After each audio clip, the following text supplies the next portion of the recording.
সালামু আলাইকুম বন্ধুরা, আমি টেকনিশিয়ান আলামিন। আপনারা দেখছেন আমার ইউটিউব চ্যানেল ইলেকট্রোডিয়া। এ পর্যন্ত আমাকে ভালোবেসে যারা আমার চ্যানেলটিকে সাবস্ক্রাইব করে আমার সঙ্গে রয়েছেন তাদের সবাইকে অসংখ্য ধন্যবাদ।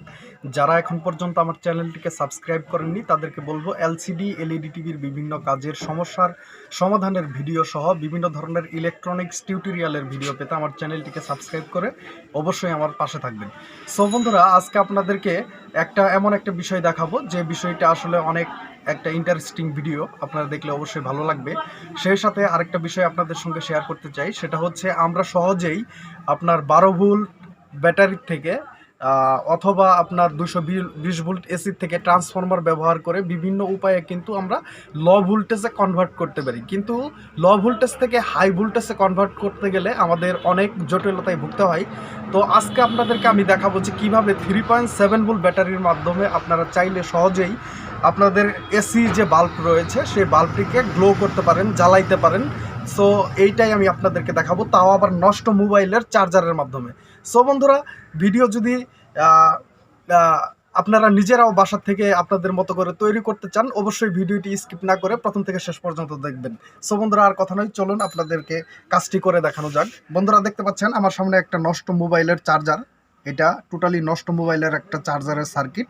তো এই সার্কিটের মাধ্যমে আমি ব্যবহার করে দেখাবো যে এই 3.7 ভোল্ট ব্যাটারির মাধ্যমে কিভাবে এই চার্জার থেকে কয়েকটি কম্পোনেন্টস নিয়ে একটা সার্কিট তৈরি করে সেটার মাধ্যমে আমরা 220 ভোল্ট লাইটকে জ্বালাইতে পারি।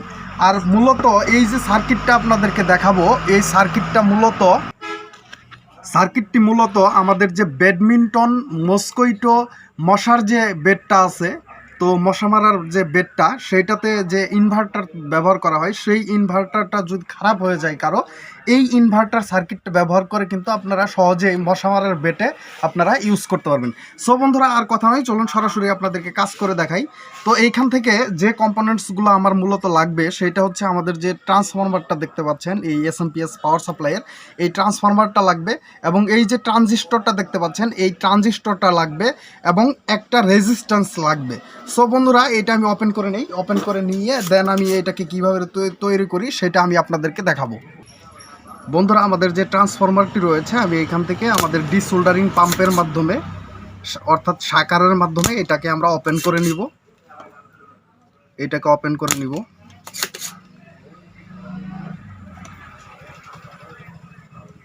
আমি এটাকে ওপেন করে নিচ্ছি। আমাদের ট্রান্সফরমারটাকে আমি ওপেন করে নিলাম। দেখতে পাচ্ছেন এই যে আমার ট্রান্সফরমার, এইটাকে আমি ওপেন করে নিলাম। এখন যেটা করব, আমাদের যে এই ট্রানজিস্টরটা রয়েছে, এখানে দুইটা ট্রানজিস্টর। তো এই দুইটা ট্রানজিস্টরের মধ্যে আপনারা এখানে সাধারণত আমাদের যে মোবাইল চার্জার রয়েছে, চার্জারে সাধারণত আপনার 1303, 13,005, 13,007, 13,009 এবং 13,001 এই ধরনের একটা এনপিএন ট্রানজিস্টর থাকে। সেই ট্রানজিস্টরটা আমরা এখান থেকে নিব। তো এটা মোটামুটি আমাদের যে সব ধরনের ম্যাক্সিমাম চার্জারের মধ্যে এই ধরনের এই ট্রানজিস্টরটা থাকে। এটা অবশ্যই একটা এনপিএন ট্রানজিস্টর, এবং এইখানে দেখেন অনেকগুলো রেজিস্ট্যান্স কিন্তু আমাদের মূলত এই সার্কিটে রয়েছে। তো এইখান থেকে আমরা এমন একটা রেজিস্ট্যান্স এখান থেকে নিব যেটার মান হচ্ছে 330 উন্স থেকে 1000 উন্সের মধ্যে রয়েছে। সো বন্ধুরা, এইখানে দেখতে পাচ্ছেন এটা হচ্ছে আমাদের একটা রেজিস্ট্যান্স, যে রেজিস্ট্যান্সের মান হচ্ছে আপনার 660 উন্স।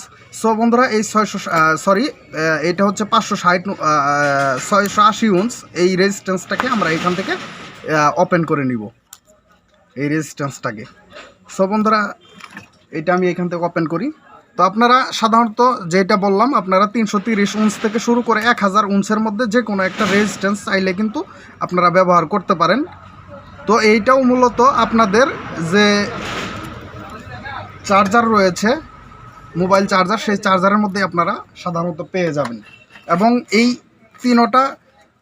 তিনটা কম্পোনেন্টস কিন্তু ভালো থাকতে হবে। তো ভালো থাকার জন্য যেভাবে আমরা করব, এটা আইডেন্টিফাই করব এটা ভালো না খারাপ, কারণ আপনারা অনেক সময় সেট আপ করলেন, করার পরে কাজ যদি না করে, এটা যদি খারাপ থাকে কোনো একটা কম্পোনেন্টস, তাহলে কিন্তু কাজ করবে না। তো এইখানে দেখতে পাচ্ছেন এই পাশে হচ্ছে 2টা লেগ, এই পাশে 2টা লেগ এবং এই একটা লেগ। মোটামুটি এই ট্রান্সফরমারের মধ্যে 6টা লেগ। 6টা লেগের মধ্যে এইটা আমাদের শর্ট দেখাবে। মিটার দেখেন, এটা কিন্তু শর্ট দেখাইতেছে। আসলে আমি লাইট, এটা দেখেন, এটা কিন্তু শর্ট দেখাইতেছে। তো এবং এই পাশে দেখেন, এই পাশে আরও কয়েল রয়েছে, এইখানে 2টা, এইখানে 2টা। তো এইটাও মূলত এই 2টা শর্ট দেখাবে।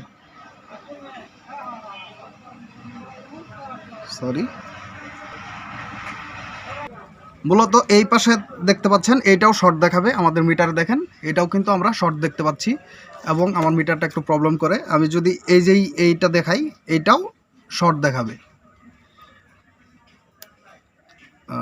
এটা আসলে ধরতে প্রবলেম। এই যে এটাও কিন্তু শর্ট দেখাইতেছে।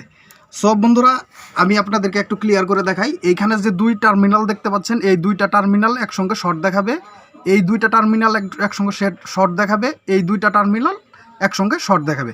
এর মানে এইখানে একটা কয়েল, এইখানে একটা কয়েল এবং এইখানে একটা কয়েল, 3টা কয়েলের সমন্বয়ে এই আমাদের ট্রান্সফরমারটি তৈরি।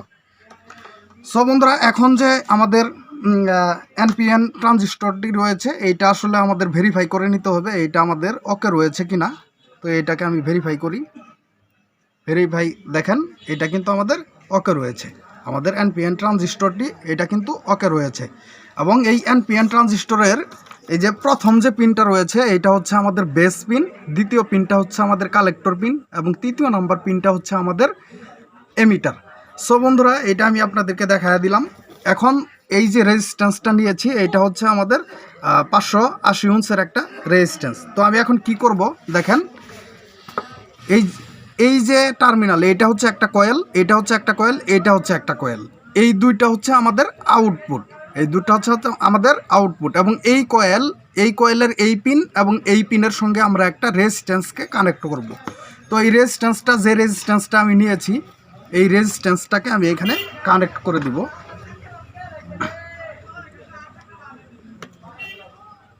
এটাকে আমি এখানে কানেক্ট করে দিলাম এবং অপর প্রান্তটিকে আমাদের এইখানে কানেক্ট করে দিব।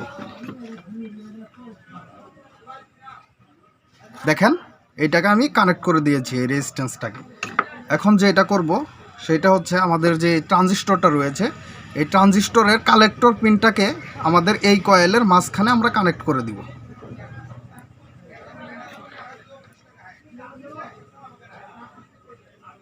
এইভাবে দেখতেই পাচ্ছেন, ট্রানজিস্টরের কালেক্টর পিনটাকে আমাদের এই কয়েলের মাঝখানের পিনের সঙ্গে কানেক্ট করে দিলাম। হ্যাঁ, দেওয়ার পরে এইখানে যে 2 টার্মিনাল রয়েছে, এই টার্মিনাল থেকে আমাদের যে ট্রানজিস্টরের বেস রয়েছে, এই বেসের সঙ্গে আমরা একটা কানেকশন তৈরি করব। আমি জাম্পার ওয়্যার নিয়েছি, একটা ওয়্যারের মাধ্যমে আমাদের যে ট্রানজিস্টরের বেসটা আছে, এই বেসের সঙ্গে আমি কানেক্ট করলাম। কানেক্ট করার পরে আমাদের যে এই পাশে কয়েল রয়েছে 2টা, একটার সঙ্গে তো আমি রেজিস্ট্যান্স কানেক্ট করেছি, আরেকটা পিনের সঙ্গে আমাদের এই ওয়্যারটাকে আমি কানেক্ট করে দিব। হ্যাঁ, এটাকে আমি সোল্ডার করে দিলাম। দেখেন বন্ধুরা, এইটার সঙ্গে এটাকে আমি সোল্ডার করে দিলাম এবং এইখানে রেজিস্ট্যান্সটাকে আমি কানেক্ট করছি। মোটামুটি আমাদের সার্কিটটি অলরেডি তৈরি হয়ে গেছে। এখন যেটা করব, আমাদের এই আউটপুট পিনের মধ্যে আমাদের যে বাল্বটা দেখতে পাচ্ছেন, বাল্বের যে হোল্ডার, এইটার যে ওয়্যারটা রয়েছে, 2টা ওয়্যারকে আমি 2টা পিনের সঙ্গে কানেক্ট করে দিব।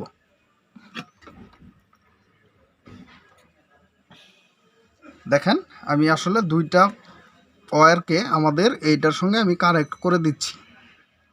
হ্যাঁ, আমাদের আউটপুটের সঙ্গে আমি কানেক্ট করে দিলাম। মোটামুটি আমাদের এটা কমপ্লিট হয়ে গেছে। এখন যেটা করব, দেখতে পাচ্ছেন, এইটা হচ্ছে ব্যাটারি কানেকশনের জন্য আমি একটা ওয়্যার নিয়েছি। এই ওয়্যারের যে আসলে ব্যাটারি থেকে যে আমাদের কানেকশনটা আসবে, এটার যে নেগেটিভ টার্মিনালটা আমাদের ট্রানজিস্টরের যে এমিটার রয়েছে, এই এমিটারের মানে 3 নাম্বার লেগের সঙ্গে আমরা এটাকে কানেক্ট করে দিব, নেগেটিভটাকে। এবং পজিটিভটাকে আমাদের যে এই কয়েল রয়েছে, যে কয়েলের সঙ্গে আমরা রেজিস্ট্যান্সটাকে কানেক্ট করেছি, সেই কয়েলের রেজিস্ট্যান্সের পিনের সঙ্গে আমাদের পজিটিভ সাপ্লাইটাকে আমি কানেক্ট করব। দেখেন, আমি মূলত এই যে আমাদের ওয়্যারটাকে আমি কানেক্ট করে নিয়েছি। এটা হচ্ছে আমাদের ট্রানজিস্টরের যে এমিটার রয়েছে, এমিটারের সঙ্গে নেগেটিভ টার্মিনালটাকে আমি কানেক্ট করেছি এবং পজিটিভটাকে আমাদের এই কয়েলের এই টার্মিনালের সঙ্গে আমরা কানেক্ট করে নিয়েছি। আমাদের সার্কিটটি কিন্তু টোটালি ওকে হয়ে গেছে, দেখেন টোটালি কিন্তু ওকে হয়ে গেছে। এখন আমি যেটা করব এটা হচ্ছে আমাদের বাল্বটাকে আমি এখানে 3.7 ভোল্ট ব্যাটারিটা কানেক্ট করে চেক করব। আমি 3 পয়েন্ট ব্যাটারিটা বন্ধুরা আসলে মূলত একটু প্রবলেম হয়েছিল। আমাদের যে ট্রানজিস্টরটা আমি চার্জার থেকে ওপেন করে নিয়েছিলাম, তো এই ট্রানজিস্টরটা একটু লিকেজ ছিল। এটা নাম্বার হচ্ছে 1303, এটা নাম্বারটা হচ্ছে 1303 দেখেন, হ্যাঁ এটা হচ্ছে 13,003। তো আমি পরবর্তীতে এটা লিকেজ থাকার কারণে আমি এটাকে চেঞ্জ করে নিয়েছি। এইখানে দেখেন আমাদের ট্রানজিস্টরটা আমি নিয়েছি 13,005, দেখেন হ্যাঁ 13,005, যেটা হচ্ছে একই সিরিজের। আমি প্রথমে আপনাদেরকে বলেছিলাম যে 13,001 থেকে শুরু করে আপনারা চাইলে 13,009 পর্যন্ত ট্রানজিস্টর মানে এনপিএন ট্রানজিস্টর এইখানে ইউজ করতে পারবেন।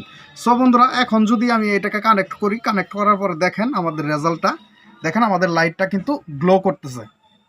সো বন্ধুরা এই ছিল মোটামুটি ভিডিও যদি ভালো লেগে থাকে অবশ্যই ভিডিওতে লাইক দিবেন, সেই সাথে আপনাদের বন্ধুদের সঙ্গে শেয়ার করতে ভুলবেন না বন্ধুরা। এবং যে কথাটি বললাম যে আপনাদের মস্কুইটো কিলার যে বেডটা রয়েছে ব্যাডমিন্টন, সেইখানে যদি আপনাদের সার্কিট নষ্ট হয়ে যায়, আপনারা চাইলে এই 3টা কম্পোনেন্টসের মাধ্যমে ইনভার্টার তৈরি করে সেই মস্কুইটো ব্যাডমিন্টনের মধ্যে এটাকে যদি সেট আপ করে দেন, তাহলে কিন্তু আপনাদের মস্কুইটো কিলারটা আবার আগের মতো ওকে হয়ে যাবে। সো বন্ধুরা এই ছিল আজকের ভিডিও। ধন্যবাদ, ভালো থাকবেন, সুস্থ থাকবেন, দেখা হবে অন্য কোনো ভিডিও নিয়ে। এবং যারা এলইডি এলসিডি টিভির কাজ শিখতে চান তারা স্ক্রিনের নাম্বারে যোগাযোগ করতে পারেন। আল্লাহ হাফেজ।